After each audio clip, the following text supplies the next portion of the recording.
ಅರ್ಹದ್ ಭಕ್ತಿ ಭಾವನೆ ಭಾಗ 2. ಅರ್ಹದ್ ಭಕ್ತಿ ಭಾವನೆ ಭಾಗ 2. ಶ್ರೀ ಋಷಭನಾಥರಿಂದ ವರ್ಧಮಾನರವರಿಗೆ 24 ತೀರ್ಥಂಕರರಿಗೆ ಜಯವಾಗಲಿ. ನನ್ನ ಸಮಸ್ತ ಗುರುಗಳಿಗೆ ಜಯವಾಗಲಿ. ಈಗ ನೀವು ಅರ್ಹದ್ ಭಕ್ತಿ ಭಾವನೆಯ 2ನೇ ಭಾಗವನ್ನು ಕೇಳ್ತಾ ಇದ್ದೀರಿ. ಒಂದು ಭಾಗ ಹಿಂದೆ ಮುಗಿದೋಗಿದೆ, ಅದನ್ನು ಕೇಳ್ಕೊಂಬರ್ರಿ. ನೇರವಾಗಿ ಇದನ್ನು ಕೇಳೋದ್ರಿಂದ ಏನೂ ಗೊತ್ತಾಗುವುದಿಲ್ಲ. ಭಾಳ ಮಹತ್ವಪೂರ್ಣ ಭಾಗ ಹಿಂದೆ ಮುಗಿದೋಗಿದೆ. ಈಗ ನೇರವಾಗಿ ವಿಷಯ ಪ್ರಾರಂಭ. ಹಿಂದಿನ ಯಾವ ವಿಷಯವನ್ನು ಕೂಡ ಇಲ್ಲಿ ಹೇಳಲಾಗುವುದಿಲ್ಲ, ಯಾಕೆಂದರೆ ಸಮಯ ಹಾಳಾಗ್ತದೆ. ಹಾಗಾಗಿ ಅರ್ಹಂತರಾಗಲು ಅರ್ಹತೆ ಅಥವಾ ಅರಿಹಂತರಾಗಲು ಅರ್ಹತೆ ಬರೆದುಕೊಡ್ರಿ. ಕರ್ಮಭೂಮಿಯ ಪುರುಷ ಪರ್ಯಾಯಧಾರಿ ಮನುಷ್ಯ, ಉಚ್ಚಕುಲ, ವಜ್ರ ಋಷಭ ನಾರಚ ಸಂಹನನ, ದಿಗಂಬರ ಮುನಿ, ಕ್ಷಾಯಿಕ ಸಮ್ಯಕ್ತ್ವ ಇವು ಅತಿ ಅವಶ್ಯಕ ವಸ್ತುಗಳು, ಬೇಕೇ ಬೇಕು. ಇದರಲ್ಲಿ ಯಾವುದಾದರೂ ಒಂದು ಕಡಿಮೆ ಇದ್ದರೂ ಕೂಡ ಜೀವನು ಅರಿಹಂತ ಸಿದ್ಧ ಆಗಲು ಸಾಧ್ಯ ಇಲ್ಲ. ಹಿಂದೆ ಹೇಳಿದ 7 ಪ್ರಕಾರದ ಕೇವಲಿಗಳದ್ದು, ಅಂದರೆ ಹಿಂದಿನ ಭಾಗದಲ್ಲಿ ಹಿಂದೆ ಹೇಳಿದ 7 ಪ್ರಕಾರ ಕೇವಲಿಗಳದ್ದು ಎಲ್ಲರದ್ದು 18 ದೋಷ ಇರುವುದಿಲ್ಲ. ಅಂದರೆ ಎಲ್ಲ ಪ್ರಕಾರದ ಕೇವಲಿಗಳು, ಅಂದರೆ 7 ಪ್ರಕಾರದ ಎಲ್ಲ ಕೇವಲಿಗಳು 18 ದೋಷದಿಂದ ರಹಿತರು ಇರುತ್ತಾರೆ. ಅವರು ತೀರ್ಥಂಕರ ಕೇವಲಿ ಇರಲಿ, ಸಾಮಾನ್ಯ ಕೇವಲಿ ಇರಲಿ, ಉಪಸರ್ಗ ಕೇವಲಿ ಇರಲಿ, ಅಂತಃಕೃತ ಕೇವಲಿ ಇರಲಿ, ಅದೆಲ್ಲ ಗೊತ್ತಿಲ್ಲ. ಎಲ್ಲ ಅರಿಹಂತ ಭಗವಾನರು 18 ದೋಷದಿಂದ ರಹಿತರು ಇರುತ್ತಾರೆ. ಈಗ ಆ 18 ದೋಷಗಳನ್ನು ಬರೆದುಕೊಳ್ಳಿರಿ. ಜನ್ಮ, ಜರ, ಮರಣ, ಹಸಿವು, ನೀರಡಿಕೆ, ಮದ, ಸ್ವೇದ, ಖೇದ, ಕ್ರೋಧ, ಮೋಹ, ಚಿಂತ, ರೋಗ, ರತಿ, ಅರತಿ, ವಿಸ್ಮಯ, ನಿದ್ರಾ, ಭಯ, ಶೋಕ. ಇದು 18 ದೋಷಗಳು. ಇಲ್ಲಿ ಒಂದು ಬಹಳ ಮಹತ್ವಪೂರ್ಣ ಸೂಚನೆ. ಅನ್ಯ ಮಹಾಶಾಸ್ತ್ರಗಳಲ್ಲಿ ಅಕಸ್ಮಾತ್ ಇದೇನಾರು ಹಿಂದೆ ಮುಂದೆ ಬಂದರೆ ಈ ವಸ್ತುಗಳು ಅದನ್ನು ನೀವು ಸ್ವೀಕಾರ ಮಾಡಬೇಕು. ಒಟ್ಟು 18 ಭರ್ತಿ ಮಾಡಿದರೆ ಸಾಕು, ಅಷ್ಟೇ. ಅರ್ಥ ಆಯಿತು? ಹಾಂ. ಮತ್ತು ಅದನ್ನು ಸರಿ ಇಲ್ಲ, ಇದು ಸರಿ ಇದೆ, ಆ ರೀತಿ ಎಲ್ಲನ ವಾದ ಮಾಡಬೇಡ್ರಿ. ಆ ರೀತಿ ಅಲ್ಲ, ಆ ವಿಷಯ ಅಲ್ಲ. ಇದು ಭಾಳ ವಿಸ್ತಾರವಾದ ವಿಷಯ. ಆದ್ದರಿಂದ ಇಲ್ಲಿ ನಾನು ಏನು ಹೇಳೋದಿಲ್ಲ. ಈಗ ಒಟ್ಟು ನಿಮ್ಗೆ 18 ಆದರೂ ಸಾಕಷ್ಟೇ. ಅರ್ಥ ಆಯಿತು? ಅಷ್ಟನ್ನು ಮಾತ್ರ ನೀವು ಅದನ್ನು ತಿಳ್ಕೊಂಡ್ರೆ ಆಯಿತು. ಯಾವ್ಯಾವುದು? ಜನ್ಮ, ಜರ, ಮರಣ, ಹಸಿವು, ನೀರಡಿಕೆ, ಮದ, ಸ್ವೇದ, ಖೇದ, ಕ್ರೋಧ, ಮೋಹ, ಚಿಂತಾ, ರೋಗ, ರತಿ, ಅರತಿ, ವಿಸ್ಮಯ, ನಿದ್ರಾ, ಭಯ, ಶೋಕ. ಹಾಂ, 18 ಬರ್ತಿ ಆಯಿತು. ಆಯಿತು. ಇನ್ನು ಮುಂದೆ ತೀರ್ಥಂಕರ ಅರ್ಹಂತರ ಭಗವಂತ, ಅಂದರೆ ತೀರ್ಥಂಕರ ಅರ್ಹಂತ ಭಗವಾನರದ್ದು 46 ಗುಣಗಳು ಇರುತ್ತವೆ. ಒಂದು ವಿಷಯ, ಇಲ್ಲಿ ಒಂದು ಸೂಚನೆ ಏನು ಅಂತಂದರೆ, ಅವರಿಗೆ ಅನಂತ ಗುಣಗಳು ಇರ್ತವೆ. ಆ ರೀತಿ ತಿಳಿಬೇಡ್ರಿ. ಇದು ಈ ವಿಷಯ ಬೇರೆ, ಇಲ್ಲಿ ಹೇಳ್ತಿರೋಂಥ ವಿಷಯ ಬೇರೆ ಇದೆ. ಅದನ್ನು ಅದೇ ಜಾಗದಲ್ಲಿ ಅದೇ ರೀತಿ ನೀವು ತಿಳ್ಕೊಬೇಕಾಗ್ತದೆ. ಕೇವಲ ಅಷ್ಟು ಗುಣಗಳು ಮಾತ್ರ ಇದ್ದಾವೆ, ಆ ರೀತಿ ತಿಳಿಬೇಡ್ರಿ. ಇಲ್ಲಿ ಇನ್ನೊಂದು ಸಲ ಕೇಳ್ರಿ. ತೀರ್ಥಂಕರ ಅರಿಹಂತ ಭಗವಾನರ 46 ಗುಣಗಳು ಇರ್ತವೆ. ಅರ್ಥ ಆಯಿತು? ಈಗ ಇದನ್ನು ಸುಮ್ಮನೆ ಇದು ಹೊರಗಡೆ ವ್ಯವಹಾರದಲ್ಲಿ ಜಾಸ್ತಿ ವಿಷಯ ಬರ್ತದೆ, ಆದ್ದರಿಂದ ವ್ಯಾವಹಾರಿಕ ವಿಷಯದಲ್ಲಿ ಬರ್ತದೆ. ಇಲ್ಲಿ ಅವರ ಆತ್ಮನ ಗುಣಗಳು ಅದು ಅನಂತ. ಅರ್ಥ ಆಯಿತು? ಹಾಂ, ಅದಕ್ಕೆ ಇತಿಮಿತಿ ಇಲ್ಲ. ಅರ್ಥ ಆಯಿತು? ಆತ್ಮನ ಗುಣಗಳನ್ನು ಇಲ್ಲಿ ಆ ರೀತಿ ನೀವು ವಿಚಾರ ಮಾಡಬೇಡ್ರಿ. ಆ ವಿಷಯ ಬೇರೆ ಇದೆ, ಅದನ್ನು ಇಲ್ಲಿ ತರಬೇಡ್ರಿ. ಹಾಂ, ಇಲ್ಲಿ ಏನು ಅಂದರೆ ಇನ್ನೊಂದು ಸಲ ಕೇಳ್ರಿ. ತೀರ್ಥಂಕರ ಅರಿಹಂತ ಭಗವಾನರದ್ದು 46 ಗುಣಗಳು ಇರ್ತವೆ. ಅದರಲ್ಲಿ 34 ಅತಿಶಯಗಳು, 8 ಪ್ರಾತಿಹಾರ್ಯಗಳು, 4 ಅನಂತ ಚತುಷ್ಟಯ. ಅಕಸ್ಮಾತ್ ನೀವೇನಾದರೂ ಈಗ ಎಷ್ಟಾಯ್ತಪ್ಪ ಇದು ಒಂದು 46 ಆಯ್ತಲ್ಲೋ, ಇರಲಿ. ಹಾಂ, ಇದನ್ನು ವಿಸ್ತಾರವಾಗಿ ನಾನು ಇಲ್ಲಿ ಹೇಳೋದಿಲ್ಲ. ಹೇಳಲ್ಲ ನಾನು. ಯಾಕೆ ಹೇಳಲ್ಲ ಅಂತಂದರೆ, ನಿಮಗೆ ಅಕಸ್ಮಾತ್ ಯಾರಿಗಾದರೂ ಆಸಕ್ತಿ ಇದ್ದ ಪಕ್ಷದಲ್ಲಿ ನೀವೇನು ಮಾಡ್ರಿ ಅಂದರೆ, ನಿಮ್ಮ ಮೊಬೈಲ್ನಲ್ಲಿ ಪ್ಲೇಸ್ಟೋರಿಗೆ ಹೋಗ್ರಿ. ಅಲ್ಲಿ ವಿದ್ಯಾಭೂಷಣ್ ಮಹಾರಾಜ್ ಅಂತ ಹೇಳಿ ಟೈಪ್ ಮಾಡಿರಿ, ಅಥವಾ ವಾಯ್ಸ್ ಕೊಡ್ರಿ. ಅಲ್ಲಿ ಫೋಟೋ ಬರ್ತದೆ, ಅದನ್ನು ಕ್ಲಿಕ್ ಮಾಡಿರಿ. ಈಗ ಅದನ್ನು ಇನ್ಸ್ಟಾಲ್ ಮಾಡಿಕೊಡ್ರಿ. ಆ್ಯಪ್ ಡೌನ್ಲೋಡ್ ಆಯ್ತು. ನಿಮಗೆ ಆ್ಯಪ್ ಬಂದ ತಕ್ಷಣ ಅಲ್ಲಿ ಪಂಚಪರಮೇಷ್ಠಿಗಳು ಅಂಥೇಳಿ ಒಂದು 12 ಭಾಗಗಳಲ್ಲಿ ಅದನ್ನು ಮೊದಲೇ ರೆಕಾರ್ಡ್ ಮಾಡಿ ಆಗಿದೆ. ನೀವು ಅಲ್ಲಿಂದ ವಿಸ್ತಾರವಾಗಿ ಕೇಳ್ಕೋಬೋದು. ಆದ್ದರಿಂದ ಆ ವಿಷಯವನ್ನು ಇಲ್ಲೀಗ ಹೇಳಲಾಗುವುದಿಲ್ಲ. ಅರ್ಥ ಆಯಿತು? ಹಾಂ. ಇನ್ನು ಮತ್ತೆ ಯೂಟ್ಯೂಬ್ನಿಂದ ವಿದ್ಯಾಭೂಷಣ್ ಮಹಾರಾಜ್ ಅಂಥೇಳಿ ಇದನ್ನು ಸಬ್ಸ್ಕ್ರೈಬ್ ಮಾಡಿಕೊಟ್ಬಿಟ್ರಿ ಇರಲಿ. ಇನ್ನು ಮುಂದೆ ಈಗ ವಿಷಯ ಕೇಳ್ರಿ, ಮುಂದೆ ಕೇಳ್ರಿ. ಭಕ್ತಿಯ ಅರ್ಥ ಏನು? ನೋಡಿ ಪ್ರಶ್ನೆ, ಭಕ್ತಿಯ ಅರ್ಥ ಏನು? ಇದಕ್ಕೆ ಅನೇಕ ಮಹಾಶಾಸ್ತ್ರಗಳಲ್ಲಿ ಬೇರೆ ಬೇರೆ ಪ್ರಕಾರವಾಗಿ ಅನೇಕ ದಿಗ್ಗಜ ಆಚಾರ್ಯ ಭಗವಾನ್ ಬೇರೆ ಬೇರೆ ರೀತಿ ಬರೆದಿದ್ದಾರೆ. ಆದರೆ ಎಲ್ಲದರದ್ದು ಅರ್ಥ ಒಂದೇ. ಆದರೂ ಕೂಡ ನೀವು ಅದನ್ನು ಬರೆದುಕೊಡ್ರಿ. ಯಾಕೆಂದರೆ ಅನ್ಯ ಮಹಾಶಾಸ್ತ್ರಗಳಲ್ಲಿ ಬೇರೆ ಪಾರಿಭಾಷೆಗಳು ಬಂದಾಗ ನಿಮ್ಗೆ ಅಲ್ಲಿ ಗೊಂದಲ ಆಗಬಾರ್ದು. ಆದ್ದರಿಂದ ಬರ್ಕೊಡ್ರಿ ಬೇಗ. ಪ್ರಶ್ನೆ ಏನು? ಭಕ್ತಿಯ ಅರ್ಥ ಏನು? ಇದರಲ್ಲಿ 1 ಅಂದರೆ ಉತ್ತರದಲ್ಲಿ 1 ಭಾವನೆಗಳ ವಿಶುದ್ಧಿಯ ಜೊತೆಗೆ ಅನುರಾಗ ಇಡುವುದು ಭಕ್ತಿ ಇದೆ. 2 ಅರ್ಹಂತಾದಿಗಳ ಗುಣಗಳಲ್ಲಿ ಪ್ರೇಮ ಮಾಡುವುದು ಭಕ್ತಿ ಇದೆ.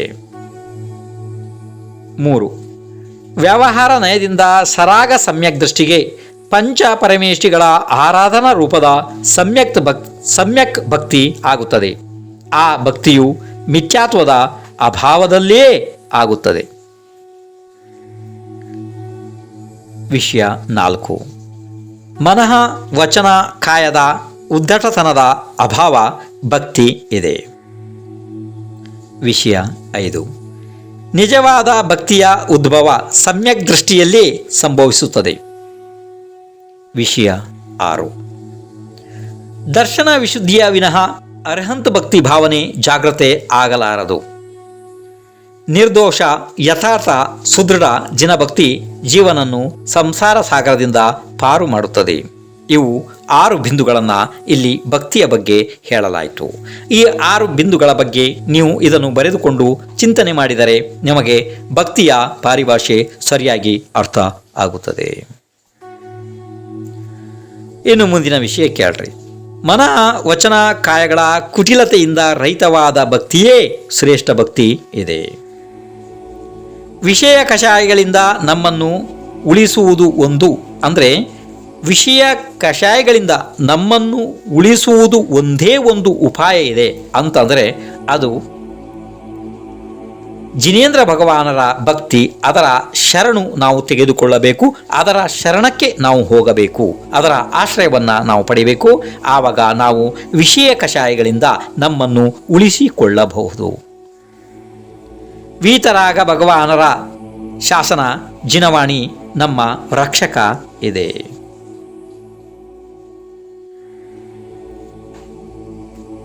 ಮಿಥ್ಯಾದೃಷ್ಟಿ ಜೀವಿಗಳು ಮಿಥ್ಯಾತ್ವದ ಕಾರಣದಿಂದ, ಅಂದರೆ ಮಿಥ್ಯಾ ಶ್ರದ್ಧೆ, ತಪ್ಪು ಸುಳ್ಳು ಶ್ರದ್ಧೆಯ ಕಾರಣದಿಂದ ಸೂರ್ಯ, ಚಂದ್ರ, ಗ್ರಹ, ನಕ್ಷತ್ರ, ನದಿ, ಸಮುದ್ರ, ಭೂಮಿ ಇಂಥದ್ನೆಲ್ಲನೂ ಪೂಜೆ ಮಾಡ್ತಾರೆ. ಅದನ್ನು ಪೂಜೆ ಮಾಡೋದರಿಂದ, ಭಕ್ತಿ ಮಾಡೋದರಿಂದ, ಸಮುದ್ರವನ್ನು ಭಕ್ತಿ ಮಾಡೋದರಿಂದ ಸಮುದ್ರ ನಿಮ್ಮನ್ನು ಸಮುದ್ರ ರೂಪದಲ್ಲಿ ಪರಿಣಮನ ಮಾಡುವುದಿಲ್ಲ, ಯಾವತ್ತೂ ಇಲ್ಲ ಅಲ್ಲವೇ? ನದಿಯ ಭಕ್ತಿ ಮಾಡೋದರಿಂದ ನದಿ ರೂಪ ನಿಮ್ಮನ್ನು ನದಿ ಪರಿಣಮನ ಮಾಡುವುದಿಲ್ಲ. ಭೂಮಿಯ ಭಕ್ತಿ ಮಾಡೋದರಿಂದ ನೀವು ಭೂಮಿ ರೂಪವಾಗಿ ಪರಿಣಮನ ಹೊಂದುವುದಿಲ್ಲ ಅಲ್ಲವಾ? ಇದು ಎಲ್ಲರಿಗೂ ಗೊತ್ತಿದೆಯಲ್ಲ? ಹಾಂ.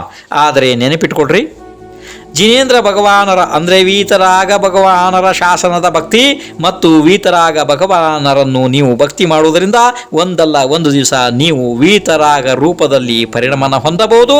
ಒಂದಲ್ಲ ಒಂದು ದಿವಸ ನೀವು ಜಿನೇಂದ್ರ ಭಗವಾನರು ನೀವೇ ಆಗಬಹುದು. ಇದು ಭಾಳ ವಿಶೇಷವಾದ ಮಾತು, ಗಮನ ಇಡಬೇಕಾದಂಥ ಬಿಂದು ಇದೆ. ಆದ್ದರಿಂದ ಸಮ್ಯಕ್ ದೃಷ್ಟಿ ಜೀವನಿಗೆ ವೀತರಾಗಿ ಭಗವಾನರೇ ಭಕ್ತಿ ಮಾಡಲು ಯೋಗ್ಯ ಇದ್ದಾರೆ. ಸಾಕ್ಷಾತ್ ಕೇವಲಿಗಳು ಇಲ್ಲದಿದ್ದರೂ ಕೂಡ, ಯಾಕೆಂದರೆ ಈ ಪಂಚಮ ಕಾಲದಲ್ಲಿ ಈಗ ಇಲ್ಲಿ ಸಾಕ್ಷಾತ್ ಕೇವಲಿಗಳು ಇಲ್ಲ, ವಿದೇ ಕ್ಷೇತ್ರದಲ್ಲಿದ್ದಾರೆ, ಆ ವಿಷಯ ಬೇರೆ ಅಲ್ವಾ? ಅದು ಹೇಗಾದರೂ ಇರಲಿ. ನೋಡಿ ಇನ್ನೊಂದು ಸಲ ಕೇಳ್ರಿ. ಈಗ ಈ ಕಾಲದಲ್ಲಿ ಸಾಕ್ಷಾತ್ ಭಗವಾನರು ಅಂದರೆ ಕೇವಲಿ ಭಗವಾನರು ಇಲ್ಲದಿದ್ದರೂ ಕೂಡ ಅವರ ಬಿಂಬ ಅಂದರೆ ಅವರ ಮೂರ್ತಿ ಮಹಾ ಫಲದಾಯಿ ಇದೆ, ಅಂದರೆ ಮಹಾಫಲವನ್ನು ಕೊಡುವುದು ಇದೆ. ಅವರ ಬಿಂಬ ಅಂದರೆ ಮೂರ್ತಿ ಜಿನೇಂದ್ರ ಭಗವಾನರ ಮೂರ್ತಿ. ಹೇಗೆ ಎಂದರೆ ಗರುಡ ಇಲ್ಲದಿದ್ದರೂ ಕೂಡ ಗರುಡ ಮುದ್ರೆಯನ್ನು ಮಾಡಿ ವಿಷದ ನಿವಾರಣೆಯನ್ನು ಮಾಡಲಾಗುತ್ತದೆ. ಅದೇ ರೀತಿ ಸಾಕ್ಷಾತ್ ಜಿನೇಂದ್ರ ಭಗವಾನರು ಇಲ್ಲದಿದ್ದರೂ ಕೂಡ ಅವರ ಶಾಂತವಾದ ಮುಖ ಮುದ್ರೆಯ ಆ ವೀತರಾಗ ಭಗವಾನರ ಮೂರ್ತಿ ಕೂಡ ನಮಗೆ ಮೋಕ್ಷ ಫಲವನ್ನು ಮುಂದೆ ಮುಂದೆ ಕೊಡುವಂಥದ್ದು ಇದೆ. ನೋಡಿ, ಒಂದು ಭಾಳ ಮಹತ್ವಪೂರ್ಣ ಉದಾಹರಣೆ. ಸಾಮಾನ್ಯವಾಗಿ ಸಾಮಾನ್ಯ ತಿಳುವಳಿಕೆಯ ಜನತೆ ಅಂದರೆ ಜನರು ರಾವಣ ಅಂದ ತಕ್ಷಣವೇ ಮೂಗು ಮುರಿಯುತ್ತಾರೆ, ಮುಖ ತಿರುಗಿಸುತ್ತಾರೆ. ಯಾಕೆಂದರೆ ರಾವಣ ಅಂದರೆ ಅತಿ ದುಷ್ಟ ವ್ಯಕ್ತಿ, ಅತಿ ಕೆಟ್ಟ ವ್ಯಕ್ತಿ.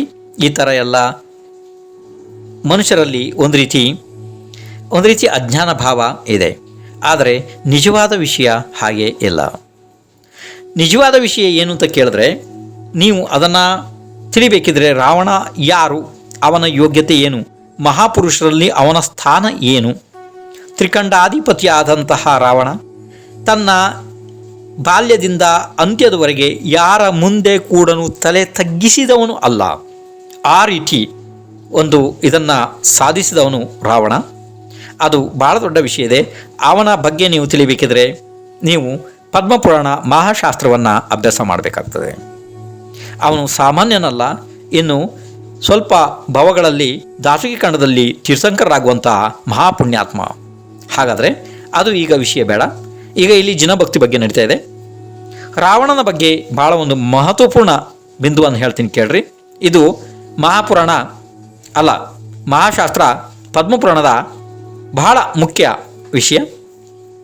ನೋಡಿ, ಒಂದು ಸಾರಿ ಕೈಲಾಸ ಪರ್ವತದಲ್ಲಿ ಈ ರಾವಣನು ವಾಲಿ ಮುನಿ ಮತ್ತು ಅಲ್ಲಿಯ ಜಿನಮಂದಿರಗಳ ಭಕ್ತಿ ಮಾಡುತ್ತಾ ಇದ್ದ. ಅವನು ಭಕ್ತಿಯಲ್ಲಿ ಇಷ್ಟೊಂದು ತಲ್ಲೀನನಾದ, ಇಷ್ಟೊಂದು ಏಕಾಗ್ರಚಿತ್ತನಾದ ಆ ರಾವಣ ಆ ಭಕ್ತಿ ಭಕ್ತಿ ಮಾಡಬೇಕಿದ್ರೆ ಅವನು ಸಂಗೀತಕ್ಕಾಗಿ ಒಂದು ವೀಣೆಯನ್ನು ನುಡಿಸುತ್ತಾ ಜಿನಭಕ್ತಿ ಮಾಡುತ್ತಾ ಇದ್ದ. ಅಲ್ಲಿ ವಾಲಿ ಮುನಿ ಕೂಡ ಬರ್ತದೆ, ಅಂದರೆ ವಾಲಿ ಮುನಿಯ ಭಕ್ತಿಯನ್ನು ಕೂಡ ಮಾಡ್ತಾ ಇದ್ದ. ಇರಲಿ, ಅಕಸ್ಮಾತ್ ವಾಲಿ ಮುನಿ ಭಕ್ತಿ ಅಂದರೂ ನೀವು ಅದನ್ನು ಸ್ವೀಕರಿಸಬೇಕು, ಜಿನಭಕ್ತಿ ಅಂದರೂ ಸ್ವೀಕರಿಸಬೇಕು. ಅರ್ಥ ಆಯಿತು? ಮಾಡ್ತಾ ಇದ್ದ. ಆ ಸಮಯದಲ್ಲಿ ಆ ವೀಣೆಯ ತಂತಿ ತುಂಡು ಆಗಿ ಹೋಯಿತು. ತಕ್ಷಣವೇ ರಾವಣ ಭಕ್ತಿಯಲ್ಲಿ ಭಂಗ ಆಗ್ತದೆ ಅಂಥೇಳಿ ತನ್ನ ಕೈಯಿಂದ ಒಂದು ನರವನ್ನು ಕಿತ್ತು ಆ ವೀಣೆಗೆ ಕಟ್ಟಿ ಅದನ್ನು ಬಾರಿಸಲು ಪ್ರಾರಂಭಿಸಿದ. ಈಗ ನೀವು ಏನು ತಿಳಿತೀರಿ ಅಂತಂದರೆ, ತಕ್ಷಣ ಸ್ವಲ್ಪ ವಿಚಾರ ಮಾಡುವವರು ಏನು ತಿಳಿತಾರೆ ಅಂತಂದರೆ, ಕೈಯ ನರಗಳು ಮೆತ್ತಗೆ ಇರ್ತವೆ. ಅದರಲ್ಲಿ ವೀಣೆಯ ರೀತಿ ಟನ್ ಟನ್ ಶಬ್ದ ಹೇಗೆ ಬರಲು ಸಾಧ್ಯ? ಇದು ವಿಚಾರ ಮಾಡುವವರಿದ್ದರೆ ವಿಚಾರ ಮಾಡಿದರೆ ನೀವು ಭಾಳ ಒಳ್ಳೆಯದು. ವಿಚಾರ ಮಾಡಿರಿ. ಯಾಕೆಂದರೆ ಜಿನಧರ್ಮ ಇರೋದೇ ವಿಚಾರ ಮಾಡುವವರಿಗೆ, ವಿಚಾರ ರೈತರಿಗೆ ಜಿನಧರ್ಮ ಅಲ್ಲ. ಅರ್ಥ ಆಯಿತು? ವಿಚಾರ ಮಾಡಿರಿ, ಭಾಳ ಒಳ್ಳೆಯದು. ಮಾಡಿರಿ, ಮಾಡಿದ ವಿಚಾರ ಭಾಳ ಒಳ್ಳೆಯದೇ. ಮಾಡಿದ್ರೆ ಒಳ್ಳೆಯದು, ಇಲ್ದಿರ ವಿಚಾರ ಮಾಡಿರಿ. ಆದರೆ ಹಾಗಲ್ಲ. ಕೇಳ್ರಿ, ಅವನ ಶರೀರ ವಜ್ರ ವೃಷಭ ನಾರಸ ಸಂವಹನ ಅನ್ನೋದಿತ್ತು. ಅರ್ಥ ಆಯಿತು? ಆದ್ದರಿಂದ ಅದರಲ್ಲಿ ಆ ರೀತಿ ಶಬ್ದ ಬರೋದ್ರಲ್ಲಿ ಯಾವ ದೋಷವೂ ಇಲ್ಲ. ಆಯಿತು, ಈ ವಿಷಯ ಇರಲಿ. ಈಗ ಅವನು ವೀಣೆಗೆ ತನ್ನ ನರವನ್ನು ಕಿತ್ತು, ಅಂದರೆ ಕೈಯ ಒಂದು ನರವನ್ನು ಕಿತ್ತು ಅದಕ್ಕೆ ಕಟ್ಟಿ ಭಕ್ತಿ ಮಾಡ್ತಿದ್ದಾನೆ ರಾವಣ. ಆವಾಗ ಅವನ ಆ ವಿಶೇಷವಾದ ಭಯಂಕರ ಭಕ್ತಿ ಧರಣೇಂದ್ರನ ಆಸನವನ್ನು ಕಂಪಾಯಮಾನ ಮಾಡಿಬಿಡ್ತು. ನೋಡಿ, ಭಕ್ತಿಯಲ್ಲಿ ಯಾವ ರೀತಿ ವಿಚಿತ್ರವಾದ ಶಕ್ತಿ! ಅಪ್ಪ, ಧರಣೇಂದ್ರನ ಸ್ಥಾನ ಇರೋದು ಎಲ್ಲಿ? ರಾವಣ ಇದ್ದಿದ್ದು ಎಲ್ಲಿ? ರಾವಣ ಇದ್ದಿದ್ದು ಕೈಲಾಸ ಪರ್ವತದಲ್ಲಿ. ಧರಣೇಂದ್ರ ಇದ್ದಿದ್ದು ಎಲ್ಲಿ? ಅವನ ಭವನದಲ್ಲಿ. ಅದಕ್ಕೆ ಎಷ್ಟು ದೂರ ಇದೆ. ಆದರೆ ರಾವಣನ ಭಕ್ತಿ ಇಷ್ಟು ಉಜ್ವಲವಾದದ್ದಿತ್ತು, ಇಷ್ಟು ತೇಜಸ್ಸಿತ್ತು ಅದರಲ್ಲಿ. ಆ ಉಜ್ವಲವಾದ ಭಕ್ತಿ ಧರಣೇಂದ್ರನ ಆಸನವನ್ನು ಕಂಪಾಯಮಾನ ಮಾಡಿಬಿಡ್ತು. ನಡ್ತಾ ಇದೆ ಆಸನ ಧರಣೇಂದ್ರದ್ದು. ಧರಣೇಂದ್ರ ಎದ್ದು ನಿಂತ, ಅವಧಿಜ್ಞಾನದಿಂದ ತಿಳಿದ, ಅರೇ ನನ್ನ ಆಸನ ಹೇಗೆ ಇದು ಕಾರಣ ಏನು ಇದ್ರದ್ದು? ಆವಾಗ ಅವನಿಗೆ ಅವಧಿಜ್ಞಾನದಿಂದ ಗೊತ್ತಾಯಿತು, ಕೈಲಾಸ ಪರ್ವತದಲ್ಲಿ ಅಂಥ ಉತ್ಕೃಷ್ಟ ದರ್ಜೆಯ ಭಕ್ತಿ ಮಾಡ್ತಾ ಇದ್ದಾನೆ ರಾವಣ. ತಕ್ಷಣವೇ ಕಣ್ಣು ಮುಚ್ಚಿ ಬಿಡೋದ್ರೊಳಗಡೆ ಧರಣೇಂದ್ರ ತನ್ನ ವೃದ್ಧಿ ಸಾಮರ್ಥ್ಯದಿಂದ ಬಂದು ರಾವಣನ ಮುಂದೆ ಪ್ರತ್ಯಕ್ಷನಾದ.